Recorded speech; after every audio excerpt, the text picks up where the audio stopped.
บุญมาโอบเอื้อเกื้อกูลรู้ค่าของบุญเก็บบัวขึ้นมาเพื่อสร้างความดีและสร้างบารมีดังว่าใช้ดอกบัวนี้บูชาพระสัมมาสัมพุทธ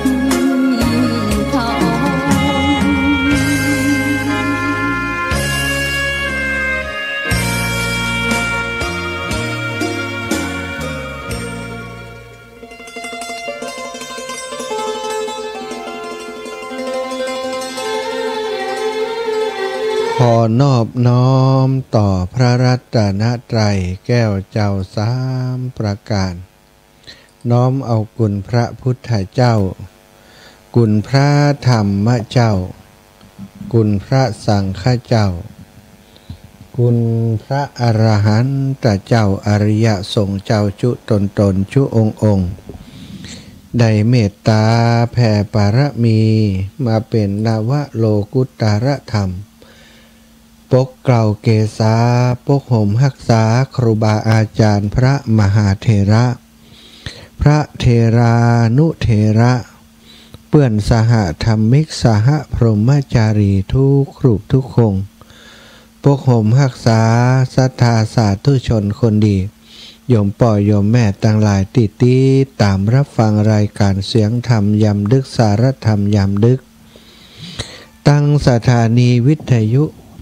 ในเครือข่ายสายบุญคลื่นสีขาวเพื่อชาวประชาซึ่งออกอากาศจากวัดปากตังเจริญอำเภอดอยหล่อจังหวัดเชียงใหม่ในเมตตาบารมีของครูบาอาจารย์ท่านพระครูอภิวัฒนวิกรมผู้อำนวยการคลื่นสีขาวผอ.คลื่นสีขาวเจ้าอาวาสวัดปากตังเจริญรองเจ้าคณะอำเภอดอยหล่อจังหวัดเชียงใหม่ซึ่งได้สร้างเครือข่ายสายบุญในนามคลื่นสีขาวเพื่อชาวประชาเชื่อมโยงกับสถานีวิทยุหลายสถานีในหลายช่วงในหลายเวลาโดยเฉพาะในช่วงเวลานี้ได้ออกอากาศพร้อมกันร่วม30สถานีในสถานีบอกว่าจะเป็นสถานีเพื่อสาธารณะนะสถานีวิทยุสาธารณะสถานีวิทยุธุรกิจสถาญาติโยมก็ได้มาร่วมเครือข่ายสายบุญด้วยกันโดยเฉพาะสถานีสาธารณะซึ่งดูแลโดยครูบาอาจารย์พระสงฆ์องค์สังฆเจ้าและวิทยุชุมชนต่างๆที่ดูแลในภาคประชาชนก็เข้ามาอยู่ในเครือข่ายสายบุญของคลื่นสีขาวหลายสถานีโดยเฉพาะอย่างยิ่งสถานีธุรกิจซึ่งเปิ้นก็เป็นสถานีที่ประกอบธุรกิจต่างๆแต่ก็ยังได้เสียสละเวลาของสถานีมาให้กับครูบาอาจารย์ได้นำพระสงฆ์พระนักจัดรายการครูบาอาจารย์ได้นำสารธรรมได้นำธรรมะมาฝากมาแบ่งปันให้ศรัทธาญาติโยมเป็นเทศพื้นเมืองก็มีเป็นเทศบรรยายก็มีเป็นเรื่องเล่าเรื่องโน้นเรื่องนี้ที่เป็นประโยชน์นำมาจัดรายการมานำมาเผยแผ่ให้ศรัทธาญาติโยมที่อยู่ตั้งบ้านตั้งจองได้สดับรับฟังอาตมาภาพได้รับเมตตาจากครูบาอาจารย์ให้จัดรายการในวันอังคาร2 ทุ่มถึง4 ทุ่มก็20 นาฬิกาถึง22 นาฬิกาเป็นเวลาหลายเดือนแล้วเนาะคือได้นำครูบาอาจารย์มาจัดรายการตัวในลักษณะที่เอามาเพื่อนได้จัดรายการในชั่วโมงแรก20 นาฬิกาถึง21 นาฬิกาจริงๆแล้ววันนี้จะเป็นคิวของหลวงพ่อท่านพระครู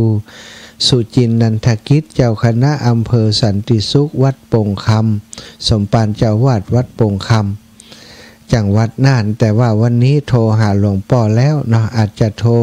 ในช่วงที่เปิ้นอาจจะติดภาระธุระอยู่แต่ว่าตอนจะใกล้ค่ำแล้วหลวงพ่อเปิ้นก็บ่ได้รับโทรศัพท์สักกรรมก็คิดหมายคาดคะเนว่าท่านคงจะติดภาระธุระสักอย่าง แต่ก็รอเปิ้นบ่ได้แล้วเพราะเวลามันจวนจำแล้วก็เลยได้ประสานไปยังท่านอาจารย์เสน่ห์กาหลงพระอธิการเสวตปัญญาวชิโลว่าท่านอาจารย์พอจะเข้ารายการในวันนี้แต่ใดก่อเพราะปกติท่านอาจารย์เพิ่นจะเข้าช่วงเดือนอังคารที่4ของเดือนเนาะวันนี้ก็เลยได้คิวแรกไปถ้าจะได้ก็จะสลับสับเปลี่ยนหลวงพ่อพระครูสุจินนันทกิจไปในอังคารสุดท้ายเนาะถ้าอังคารใดอังคารหนึ่งที่เปิ่นพร้อมวันนี้ศรัทธาที่รอฟังสูตรยาตำรับยาก็อาจจะแปลกใจว่าโอ้จะได้ สลับไปเป็นท่านอาจารย์เสน่ห์กาหลงเนาะก็เพื่อความสะดวกในการที่ตั้งคลื่นสีขาวเพื่อนจะเกาะเชื่อมสัญญาณเพราะท่านอาจารย์เสน่ห์กาหลงเพื่อนจะมามีลิงก์ออกอากาศส่วนตัวของเพื่อนตั้งท่านอาจารย์พระครูอภิวัฒนวิกรมก็มีลิงก์ของท่านอาจารย์เสน่ห์กาหลงเนาะอยู่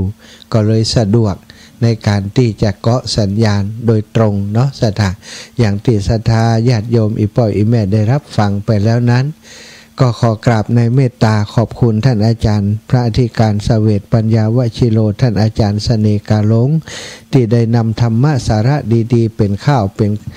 ข้าวทำกำเมืองเนาะมาฝากมาแบ่งปันกับศรัทธาอีป่อยอีแม่ต่างหลาย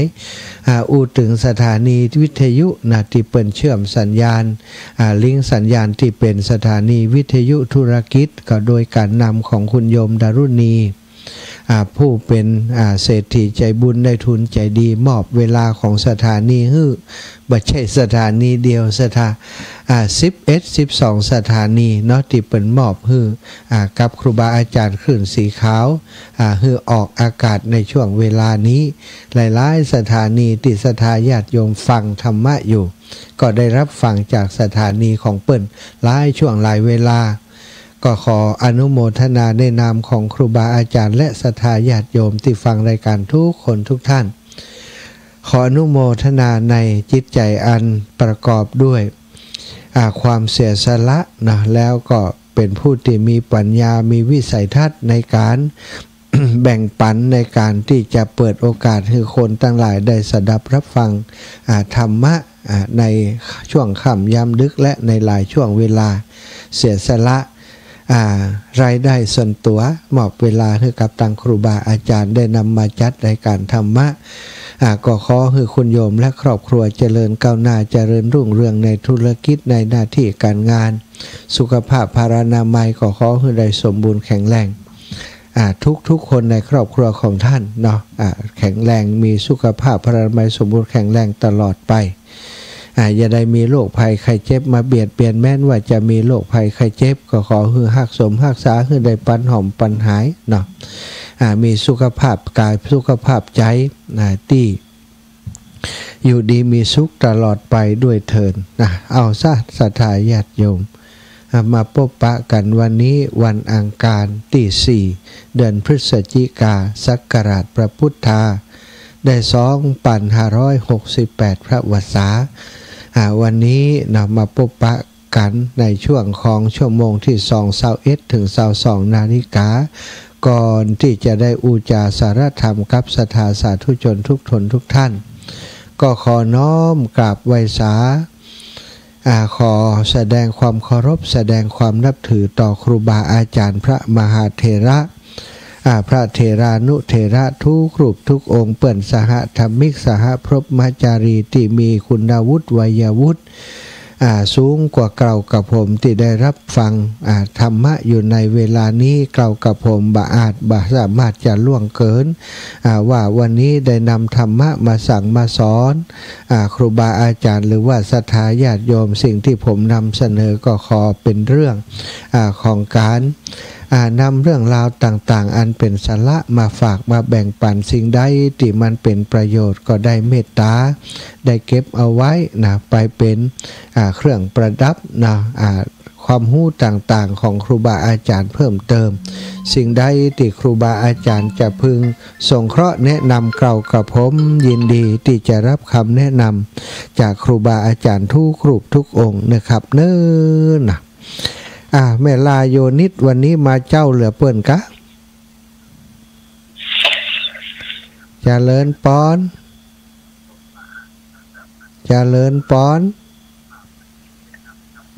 เอาละของศรัทธาญาติโยมในเวลานี้ช่วงเวลาต้นชั่วโมงขออนุญาตว่าบ่ต้องโทรมาแต่เนิ่นรอไปจนถึง21:45 นาทีก่อยโทรมาและเวลาโทรมาก็ขอให้ปิดวิทยุแล้วก็ฟังเสียงที่ตัวเองโทรมาแล้วก็อูจาสื่อสารกันมาเนาะเอาละบ่เป็นหยังโทรมาก่อนก็เพื่อจะแจ้งให้ทราบว่าฟังอยู่เนอะอยู่เวียงป่าเป้า ว่าเป็นอย่างเนาะแต่ว่าคนอื่นๆท่านอื่นๆจะไปโทรมาแต่ว่าโทรมาก็ได้อาตมาปิดสายไปแล้วนะบารับในช่วงต้นชั่วโมงนี้เพราะว่าต้องการนำสาระธรรมเรื่องราวดีๆมาฝากมาแบ่งมาปั่นศรัทธาญาติโยมก่อนอย่างที่อาตมาได้ไปเมื่อหลายครั้งหลายคราหลายวันก่อนแล้วกะเนาะที่ศรัทธาญาติโยมวันจันทร์แต่ว่าวันก่อนเนาะคนเฮาเวลาทำอะไรยังผิดพลาดขึ้นมาก็มักจะโทษสิ่งต่างๆโทษคนนั้นโทษคนนี้โทษบ่มีอย่างโทษเทวดาฟ้าดิน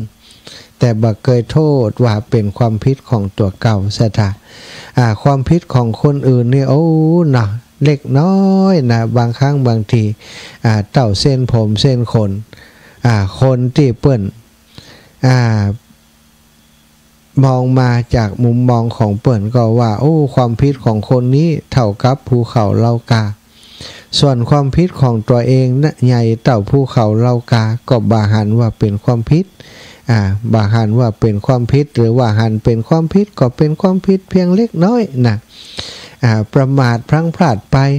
ลุแก่โทสะเองก็มีนะศรัทธาญาติโยมเนาะคนส่วนใหญ่มักจะเป็นอย่างนี้ศรัทธาญาติโยมทั้งหลายใช้คำว่าคนส่วนใหญ่ก็เพราะว่าโดยปกติทั่วไปโทษของตัวเองความผิดของตัวเองนั้นคนมองบ่ค่อยเห็นที่เปิ้นเปรียบเทียบว่าของที่ออกจากตัวของเฮามาเนาะเปิ้นว่าคนถ้าอยู่ด้วยกัน 3-4 คนถ้าอยู่ด้วยกัน2คนนี่ถ้ามีคนผายลมมาคนหนึ่งก็ฮู้ว่าไผเป็นคนผายลม แต่ถ้าหลายคน3 คนขึ้นไปแล้วอันนี้ไผนี่บ่ฮู้นะเฮาบ่ฮู้ แล้วก็มักจะจมจะบ่นคนเฮาเวลาผายลมคนเดียวนี่สัตว์มันขึ้นมาได้กินก็เฉยๆบ่รู้สึกอะไรเนี่ยแต่ว่าถ้าเป็นกลิ่นของคนอื่นที่ผายลมมาสัตว์บางคนนี่เป็นเดือดเป็นร้อนด่าทอโดยคำรุนแรงเสียหาย เราจะได้ยินเรื่องราวอย่างนี้อยู่เสมอเนาะความผิดของคนอื่นก็เหมือนกันนะศรัทธาญาติโยมคนอื่นนี่สายตาของเฮามักจะไปพอความผิดของคนอื่นคนนั้นเป็นอย่างนั้นคนนี้เป็นอย่างนี้นะฮู้หมดนะไผมันดีอย่างใดไผมันดีอย่างใดนี้มักจะหันความบดีของคนอื่นเป็นส่วนใหญ่แต่ว่าความบดีของตัวเก่านั้นมักจะบ่ค่อยมองหันแม้กระทั่งเฮาบ่มองหันถ้าคนอื่นมาบอกให้ว่าเปิ้นหันอย่างอันอย่างอี้บ่ถูกบ่ต้องเนอะเปิ้นมาบอกให้นะถ้าเกรงใจน้อยก็บอกว่าอันบ่ฮู้นะเนาะพลาดพลั้งไปอย่างใดก็เป็นอย่างอันอย่างก็อธิบายแก้ตัวไปแก้ป่วยพอฮื้อพ้นตัวแต่ว่ารับหลังคนที่เปิ้นแนะนำตักเตือนก็ด่าทอเปิ้นว่าเสือกอย่างอ้วนอย่างอี้นะบ่ใช่เรื่องของตัวมาเสือกไอ้หยัง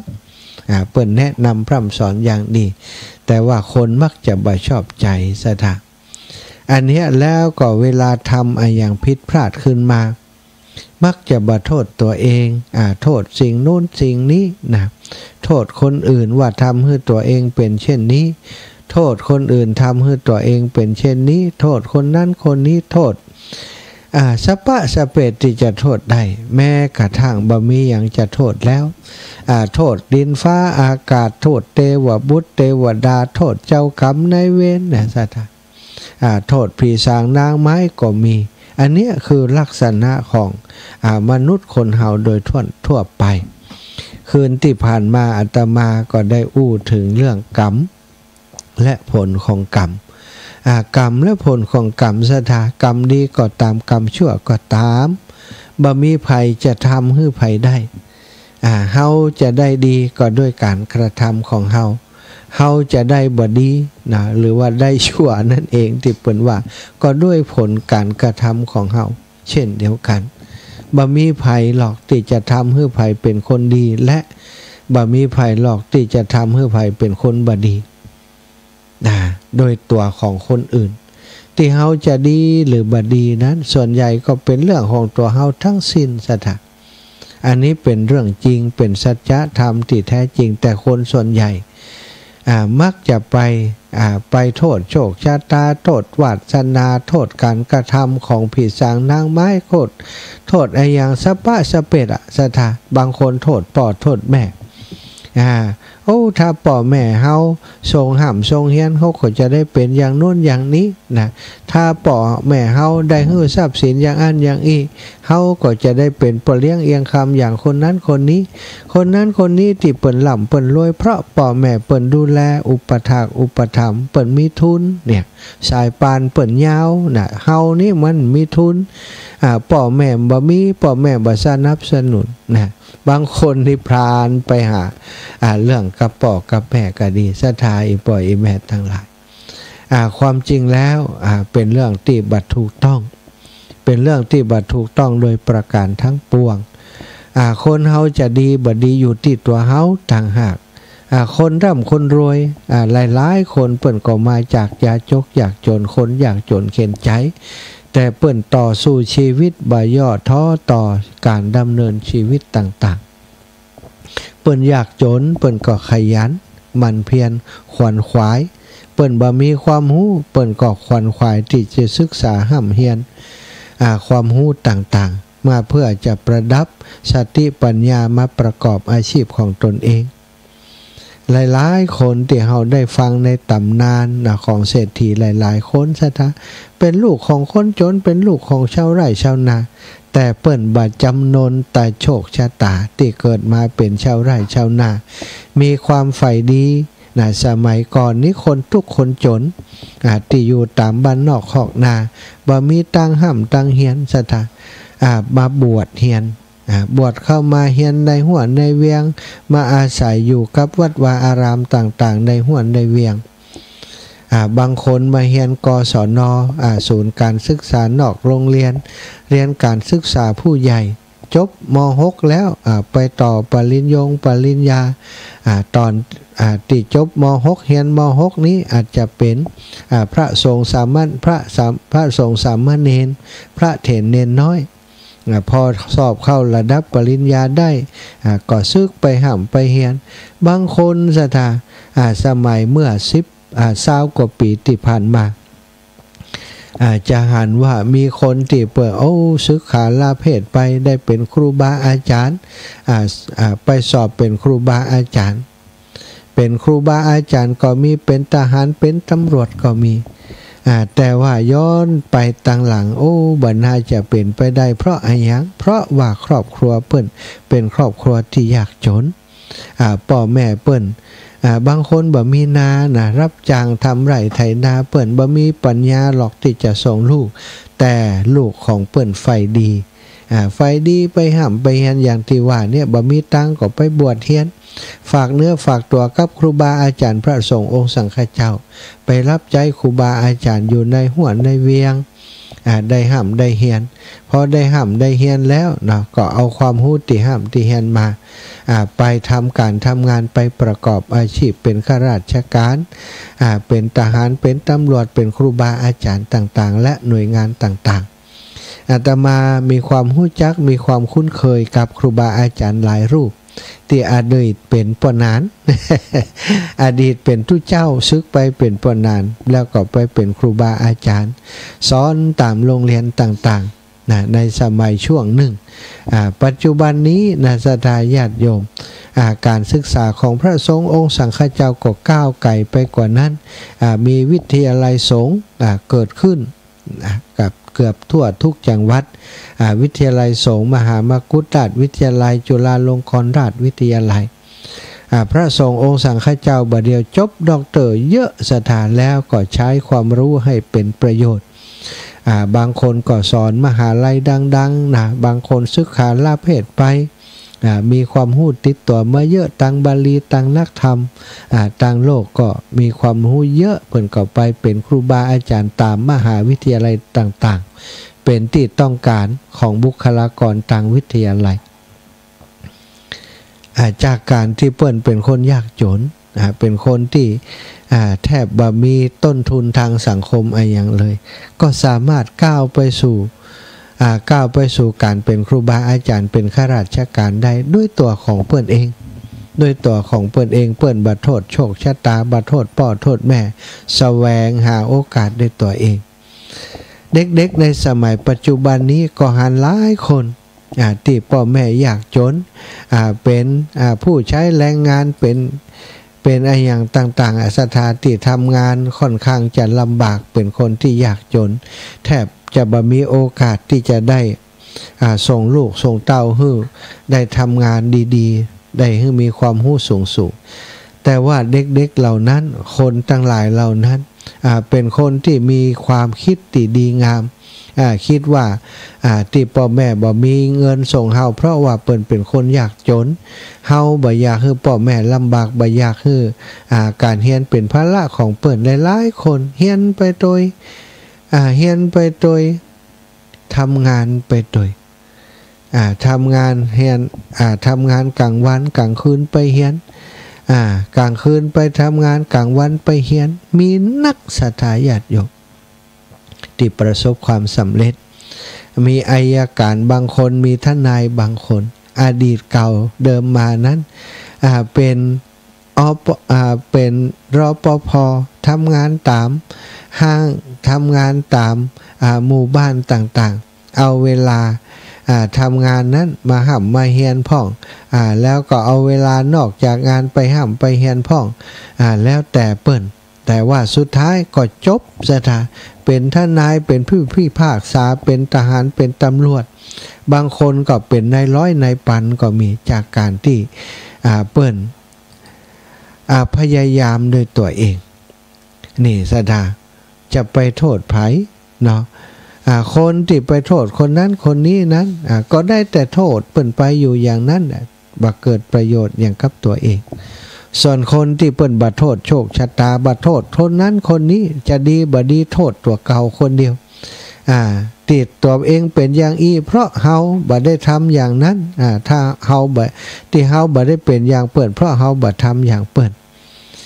เฮาต้องแข่งกับคนที่ยากจนด้วยกันค่ะเนาะจะไปแข่งกับคนที่เปิ้นร่ำเปิ้นรวยบ่ได้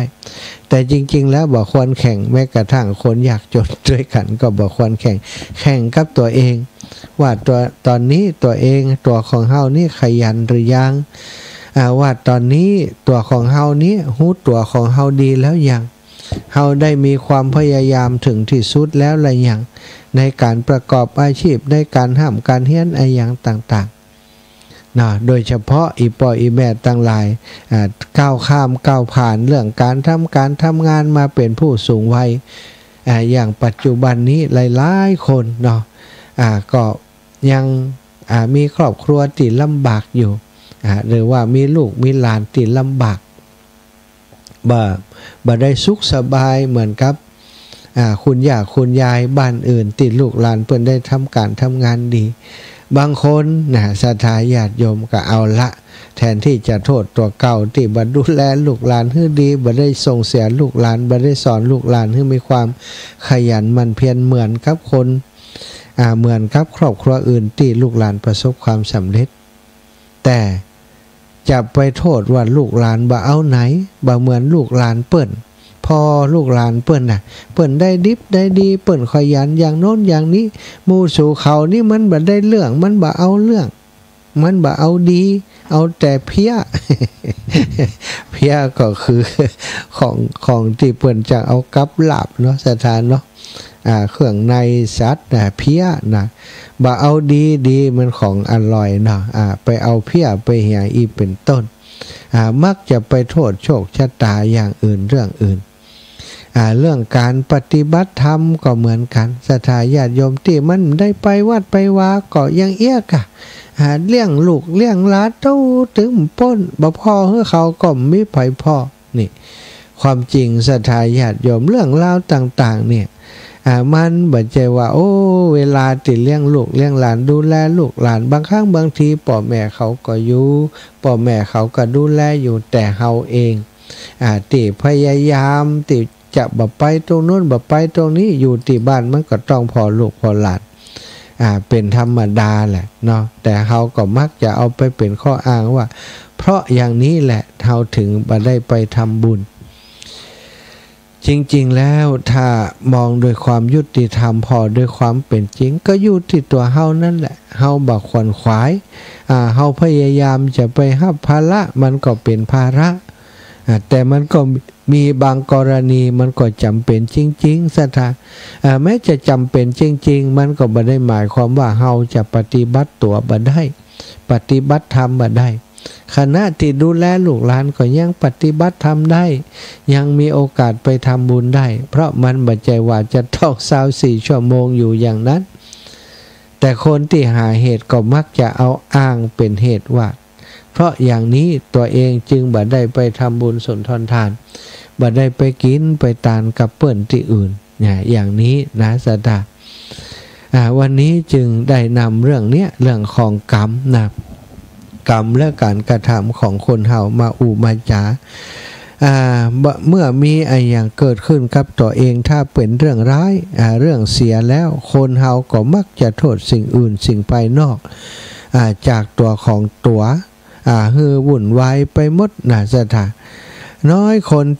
ที่จะปักใจเชื่อว่าสิ่งเหล่านั้นเกิดจากเหตุติดตัวเองมีตัวเองเป็นบ่อเกิดแห่งสิ่งเหล่านั้นที่มันเกิดขึ้นเวลาเจ็บไข้ได้ป่วยบางคนแทนที่จะคิดว่าเหตุมันเกิดจากตนเพราะบริหารตนบ่ถูกกินของแสลงอริยบทการใช้ชีวิตในแต่ละวันบ่สม่ำเสมอบ่เคยออกกำลังกายหรือว่าทำงานผิดใช้อุปกรณ์การทำงานผิดประเภทแล้วก็มีการสมมุติว่ายกของศรัทธาญาติโยมเปิดฮื้อคกของมีจังว่ายกแบบนี้ใจกรรมนี้ส่วนนี้ทำอย่างนี้แต่ว่าตัวเองทำจัดสรีระบัดถูกยกของพิษทำให้เจ็บหลังเจ็บเอวมาอันนี้เรียกว่าอริยบทที่กระทำงานนั้นมันบัดถูกต้องหรือว่ามันบัดสม่ำเสมอปล่อยให้ตัวไปมกมุ่นบางคนกับปล่อยตัวเองไปมกมุ่นกับการงานเกินไปเหล่านี้เป็นต้นที่ทำให้เฮาสุขภาพมีปัญหาต่างๆแต่กลับไปคิดว่ามันบ่ใจเรื่องนั้นเรื่องนี้มันเป็นเจ็บเอวนี่จะผีถั่วไปยกของนักไปหายกของนักพิษจังวะเนาะเก่งพิษตีอย่างอีเป็นต้นศรัทธาญาติโยมทำให้สุขภาพมันได้เสียมันได้เจ็บได้ปวดไปหาว่าผีหาว่าผีสางนางไม้ทำโทษหรือว่าบางคนก็โทษเรื่องชะตาราศีเจ้าป่าเจ้าเขาทำร้ายหูก็มีถ้าจะคิดแก้ก็ต้องคิดแก้ที่สิ่งภายนอกโดยการบนบานผีสางนางไม้บูชาเคราะห์บูชาอย่างอีเป็นต้นอันเป็นการแก้ติพิษจริงๆแล้วอยู่ที่จริงๆแล้วมันอาจจะให้ผลดีทางจิตใจแต่เป็นภาวะที่บ่เหมาะสมกับภาวะของผู้ที่นับถือพุทธศาสนาซึ่งเป็นศาสนาที่รับรองเหตุทุกสิ่งทุกอย่างมีเหตุเป็นแดนเกิดศรัทธามีเหตุเป็นแดนเกิดก็คือมันเกิดจากเหตุนั่นแหละเฮาทำอย่างผลมันก็ออกมาตามที่เฮาทำ ถ้าเฮาบ่ทำสิ่งบ่ดีสิ่งบ่ดีมันก็มาหาเฮาแต่ถ้าเฮาสิทำสิ่งบ่ดีแน่นอนละสิ่งบ่ดีมันต้องมาหาเฮาเช่นเดียวกันตรงกันข้ามถ้าเฮาทำคุณงามความดีสิ่งที่ดีๆมันก็เข้ามาหาเฮาศรัทธาญาติโยมทั้งหลายฉะนั้นทางที่ถูกต้องแก้โดยหลักธรรมก็คือเลิกทำเหตุที่จะเกิดผลร้ายเสียบอกว่าโดยทางกายทางวาจาหรือทางใจอย่างใดก็ตามเมื่อต้นเหตุดีแล้วผลดีย่อมเกิดมาส่วนผลร้ายที่เกิดแก่ตนในปัจจุบันมันอาจจะเกิดจากเหตุผลบดีที่ทำไว้แต่อดีตก็ได้สถาอดีตไกลก็เป็นอดีตทั้งหมดอดีตตะวานี้นะก็ส่งผลวันนี้ก็ได้วันก่อนนู้นเดือนนู้นปีนู้นจะมาส่งผลในวันนี้ในปีนี้ก็ได้อันนี้สิ่งที่เขากระทำไว้แล้วอาจจะบังเกิดผลในทันทีแต่ว่าอย่างใดก็ตามผลมันจะตามมาหาเขาแน่นอนอยู่แล้วฉะนั้นเราจงอดทนก้มหน้ารับกรรมนะเหล่านั้นคือได้คือเสร็จสิ้นไปเสียชีวิตอนาคตจะสดใสไพโรจน์โดยเหตุนี้เพราะปรากฏการณ์ต่างๆเหล่านั้นไม่ใช่อายังมันเป็นกรรมของเขาทั้งนั้นที่มันเกิดขึ้นเปิ้นบอกว่าอย่าโทษไทยเท้าถวยเทวาอย่าโทษสถานภูพาย่านกว้างอย่าโทษหมู่วงศามิตรญาติแต่โทษกรรมเองสร้างส่งให้เป็นเองเนี่ยโครงโลกนิติสถามันจะไปโทษเทพพยดาฟ้าดินมาได้อย่าไปโทษภูเขาหรือว่าท้องฟ้าปากกว้างบัดได้จะไปโทษหมู่วงศาญาติมิตรพี่น้องบัดได้สิ่งที่เกิดขึ้นย่อมจะเป็นสิ่งที่เกิดจากกรรมของเฮาที่สร้างขึ้นมาเองเนาะบอกว่าดีว่าชั่วอย่างต่างๆถ้าเฮาต้องการความสุขความสงบผลก็ต้องทำเหตุแห่งสิ่งที่จะเกิดเป็นความสุขความสงบศีลสมาธิปัญญาต่างๆเหล่านี้คือสิ่งที่เราจะต้องคิดว่าอันนี้แหละคือเครื่องมือที่จะทำให้เราไปสู่ความสงบได้ศรัทธาปรารถนาความสงบก็ต้องปลูกต้นนี้ต้นไม้แห่งความสงบไว้ในจิตในใจของเราปรารถนาความสุขความสำเร็จต่างๆก็ปลูกความขยันหมั่นเพียรลงไปในจิตในใจของเราเอาใจใส่ในสิ่งที่ตัวเองทำอยู่นั้นคือประสบความสำเร็จจดจ่อในสิ่งที่ตัวเองทำอยู่นั้นสุดท้ายก็จะประสบความสำเร็จในที่สุดถ้าบ่ประสบความสำเร็จก็ต้องมาโทษที่ตัวเก่านี่แหละที่บ่อดทนที่บ่พยายามที่บ่ไขว่คว้าบ่ต้องไปโทษสิ่งอื่นเนาะสิ่งอื่นนั้นเป็นสิ่งภายนอกตัวเฮานี่แหละเป็นคนที่จะกำหนดชะตาชีวิตของเฮาเองเฮานี่แหละจะลิขิตชีวิตของเฮาเองจะดีหรือชั่วอยู่ที่ตัวเฮาทั้งสิ้นจะประสบความสำเร็จในการปฏิบัติธรรมถึงขั้นไหนก็ตามอยู่ที่ตัวเฮาทั้งสิ้นครูบาอาจารย์บัดสามารถจะมีบทบาทอย่างนักไปกว่าการที่ชี้บอกช่องทางหรือว่าแนวทางต่างๆคือกับเฮาเนาะพระพุทธองค์เป็นผู้ที่แนะนำหนทางให้กับเฮาแต่การเดินทางเป็นเรื่องของเฮาทั้งสิ้นเฮาจะไปถึงนิพพานหรือบัดถึงนิพพานถึงเป็นพระอริยบุคคลระดับไหนก็แล้วแต่อยู่ที่ตัวเฮาบ่ใช่อยู่ที่คนอื่นใดๆทั้งสิ้นศรัทธาญาติโยมโยมพ่อโยมแม่ทั้งหลายวันนี้ก็ขอเอาบุญมาฝากเอามาแบ่งปันกับศรัทธาญาติโยมบุญใหญ่เนอะ ได้ไปร่วมกฐินกับครูบาอาจารย์คลื่นสีขาวเนาะโดยหลวงปู่พระครูปฏิพันธ์ธรรมทินท่านอาจารย์พระครูอภิวัฒนวิกรมหลวงพ่อใหญ่อำเภอฝางพระครูสุจิตานุรักษ์หลวงพ่อใหญ่อำเภอดอยหล่อท่านพระครูสาธุกิจจานันท์ท่านพระครูวรธรรมนาถและครูบาอาจารย์หลายรูปหลายองค์ได้ไปสนับสนุนช่วยเหลืองานกฐินของวัดโสภณารามห้วยงูในของท่านอาจารย์พระครูศรีรัตนคุณ ซึ่งเป็นครูบาอาจารย์ที่อาตมาภาพเคารพนับถือรูปหนึ่งแล้วก็คุณโยมกนกพิชัยนานะเป็นผู้อุปถัมภ์วัดห้วยงูในแล้วก็เป็นอุบาสิกาที่อุปถัมภ์คลื่นสีขาวของเฮามาโดยตลอดกิจกรรมของคลื่นสีขาวบ่ว่าที่ไหนเดินทางไปร่วมงานหมดเกือบจะบ่มีที่ใดเลยที่คุณโยมคนนี้บ่ไปร่วมงานลำปางนี่ก็มาหลายครั้งที่วัดบรรพตสถิตนี่ก็นับบัดถ้วนแล้วที่วัดของท่านอาจารย์สาธิตก็มาบ่อยครั้งหลายครั้งคุณโยมเปิ้นเป็นเจ้าภาพกฐินเป็นประธานกฐินที่ไปทอดถวายห้วยงูในวันนี้ในฐานะประธานเนาะเจ้าของก็ได้อาตมาภาพแล้วครูบาอาจารย์ก็ได้ไปสนับสนุนช่วยเหลืองานกฐินในครั้งนี้โอ้คนไปกันนักเวียงเป่าไป5กันรถนอตู้1กันส่วนนอกนั้นเป็นรถปิกอัพรถกระบะเนี่ยศรัทธาเอาเข้าของไปออกโครงทานหลวงปู่พระครูปฏิพันธ์ธรรมทินปาลูกศิษย์ลูกหาลูกหลานไปร่วมงานบุญกฐินนี้ตยท่านอาจารย์พระครูอภิวัตรแล้วก็หลวงพ่อท่านพระครูสาธุกิจจานันท์อันนี้ก็ไปถึงแต่เจ้าเลยศรัทธากิจกรรมวันนี้ทำกันแบบครอบครัวแบบอบอุ่นง่ายๆสบายเนาะไปถึงพร้อมกันแล้วปักตนสตางค์พร้อมกันแล้วกินโรงทานด้วยกันเนาะที่เอาโรงทานไปก็แจกมีตึงข้าวสารมีตึงอาหารแห้งมีตึงขนมนมเนยน้ำดื่มสารพัดอย่างศรัทธาขนมคกก็มีกาแฟก็มีตึงกาแฟสดแล้วก็3 in 1 หลายอย่างเนาะกับข้าวกับปลาเต็มไปหมดวันนี้เอาไปออกโครงทานกันครูบาอาจารย์ก็ไปเยอะนะศรัทธาญาติโยมก็ไปกันหลายพี่น้องต่างเมืองฝางชมรมผู้ปฏิบัติธรรมของวันเสาร์นะโยมแม่จงดีปหมออินทรเชื้อกันธาและศรัทธาญาติโยม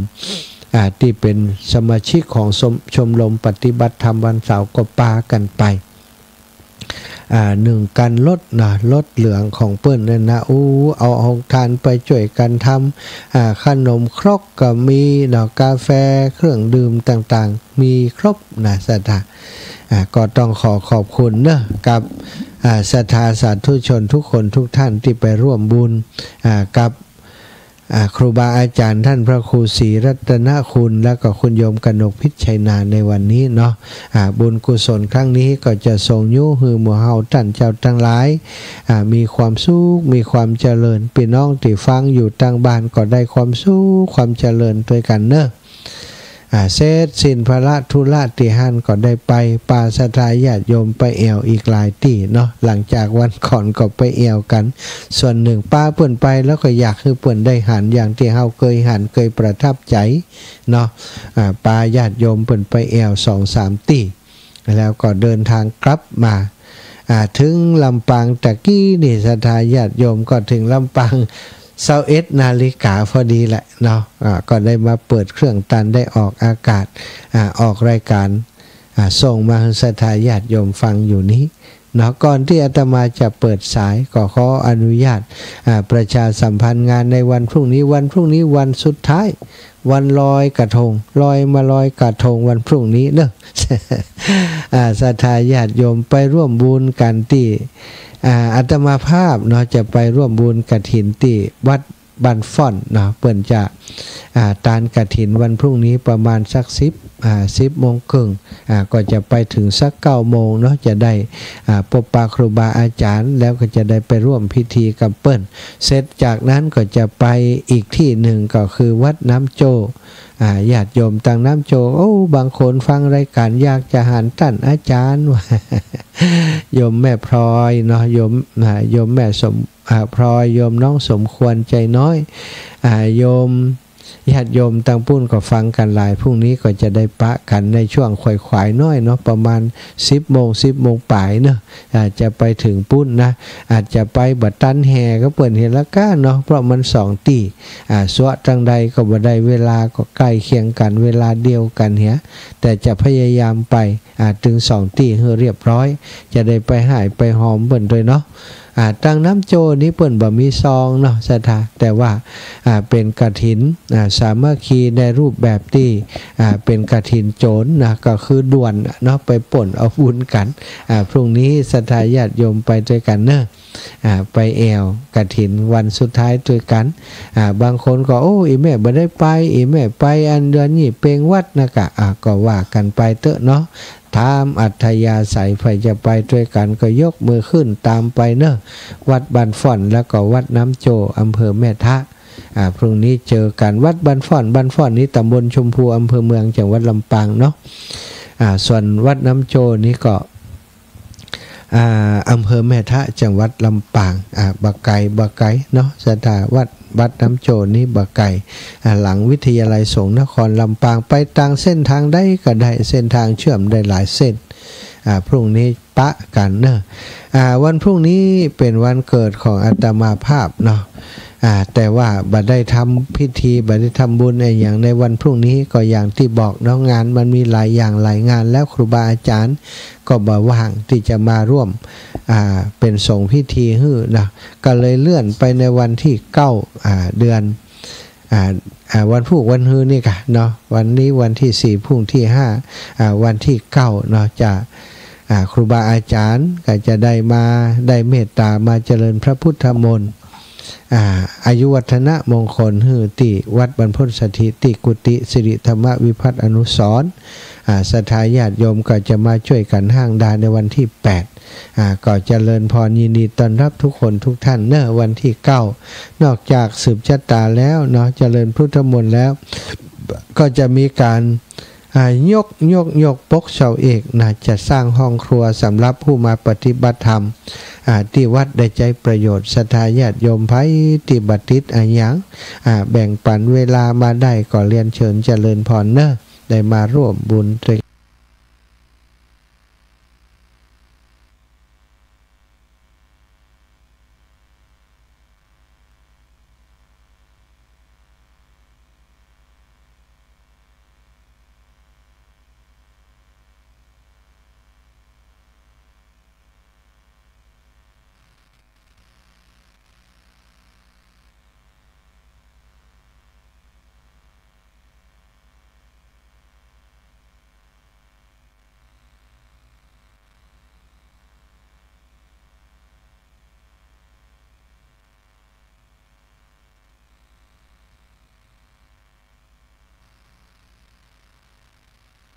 โยมไผ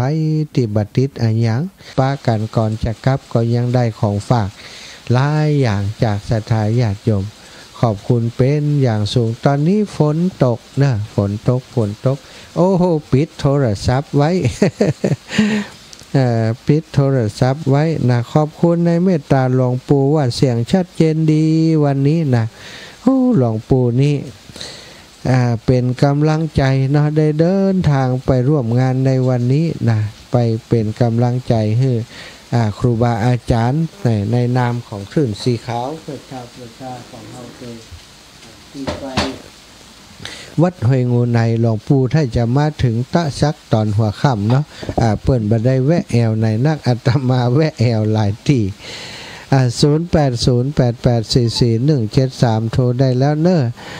โยมแม่สรุปแล้วคือได้ไปหาสักกรรมนะมาถึงแต่กี้ถึง3 ทุ่ม ส่งศรัทธาเจ้าฝนตกนักกันนะท่านมหาจ้ะบัดเดี๋ยวนี้กำลังตกหอแม่ที่ลำปางนี่ลงนี่ลุ่มๆนี่มันตกแกแดดฝนตกอยู่อีกอ่ะ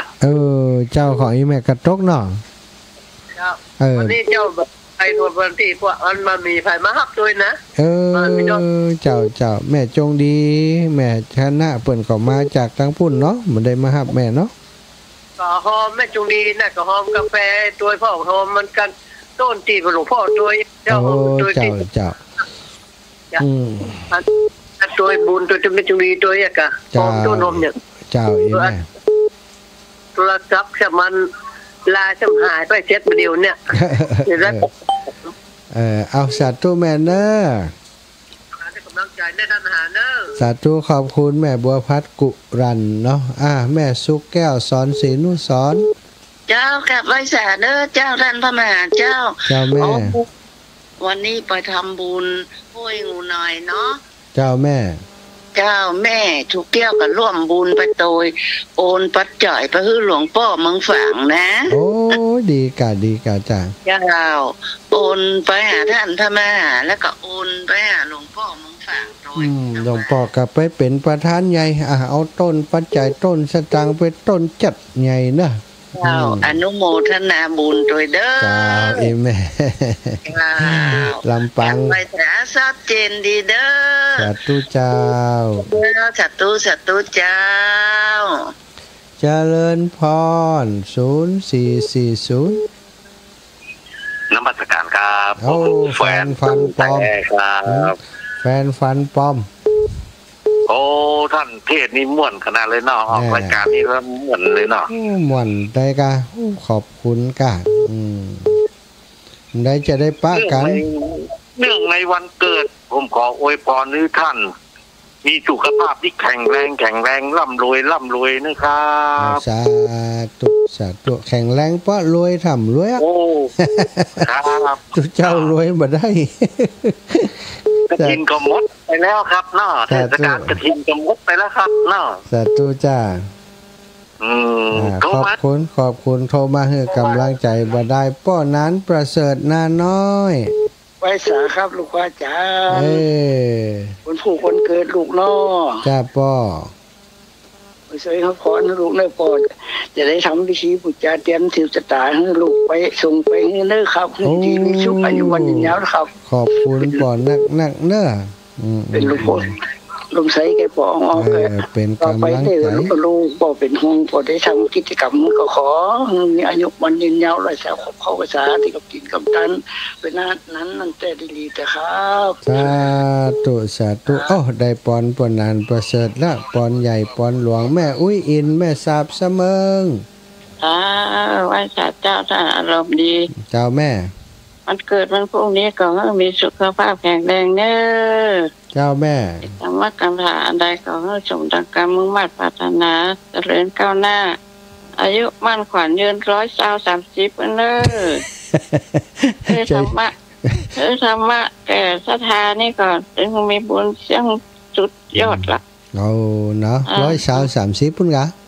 130น่ะโอเคขออีแม่อุ้ยถึงได้เขาก็ถึงเหมือนกั เจ็บปวดอันใดก็ขอให้ขอให้หายอยู่ดีมีสุข เจ้าอุ้ย จ้าบุญรักษา ไม่วางเรดิโอเด้อ โอ้แม่วางเรดิโอขอบคุณแม่วางเรดิโอสาธุ ชัดเจนมาก สาธุจ้าไปเมืองเงาด้วยกันแม่ก้อมใจคำ เมื่อสการทางมหาเจ้า เจ้าแม่ อโมทนาอันนาเตเนอร์บุญรักษาพระคุ้มครองเนอร์เจริญในทีเจริญในใจสักขณะศรัทธา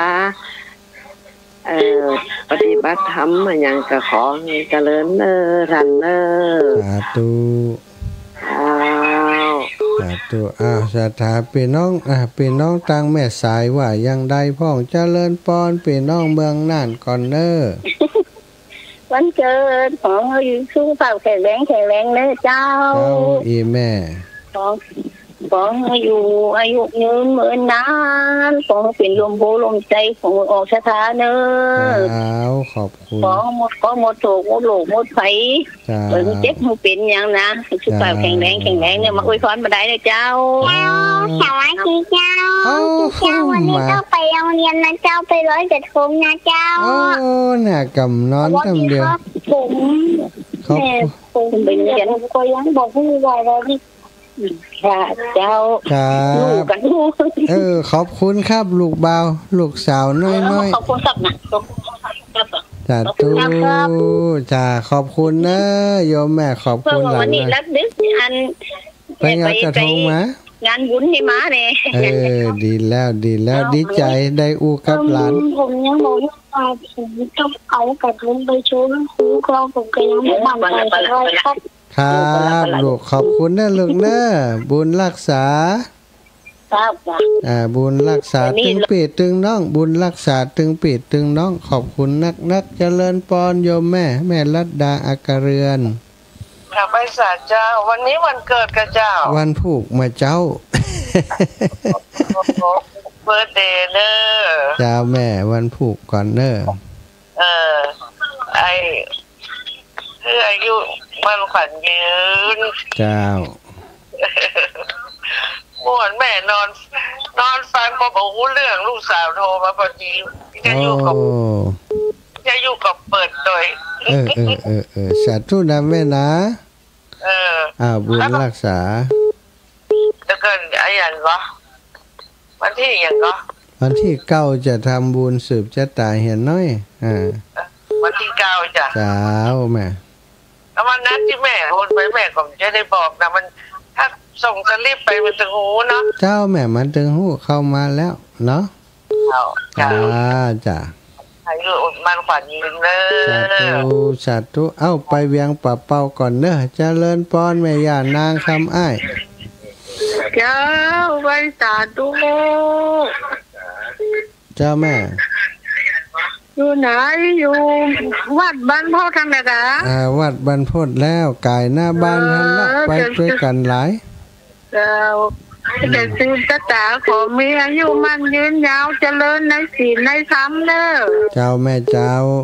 อยู่ดีมีสุขเนอะพ้นทุกข์พ้นโศกพ้นโลกพ้นภัยเนอะเจ้ามาเนอะเจ้าโอเคมาเนอะจ้ะแล้วเปิ้นว่ามาเนอะเจ้าเอ็มได้ไปหาเองได้อย่าทู่นะมากายนี่ค่ะกายแล้วแต่ว่ามันบ่สามารถจะแวะหายาได้ก็กายทั้งอย่างสาธุเจ้าย่าเดี๋ยวว่าตั้งอย่างตั้งไม่สวยนี่ไปตั้งเชียงใหม่ก็มาเนี่ยย่าสาธุเจ้าย่าแม่ก็พอจะหารถเหมือนกันน่ะเจ้าสาธุเอ้าจะไปเมืองน่านก่อนเจริญพรแม่สมฤทธิ์สายสุดท้ายเจ้าแม่ฟังอยู่เด้อเจ้าฟังอยู่เนาะฟังกันไปเด้อบุญรักษาเจ้าบุญรักษาเทวดาคุ้มครองโยมแม่ตัวสาธุเจ้าสาธุเจ้าแม่ละอ่อนแหมสายหนึ่งก็แล้วกันเจริญพรแม่เจ้าแม่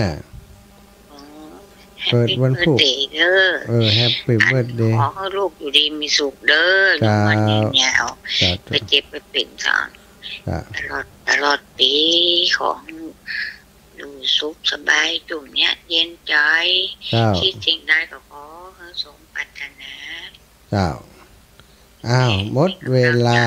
ลาโมเจ้าขอบุญให้ใจแม่กับสาธุศรัทธาญาติโยมเวลาหมดเวลาก็ขอนำรายการจากลาไปด้วยเวลาเพียงเท่านี้จัตตารโอธัมมาวทันติอายุวันโนสุขังภะลัง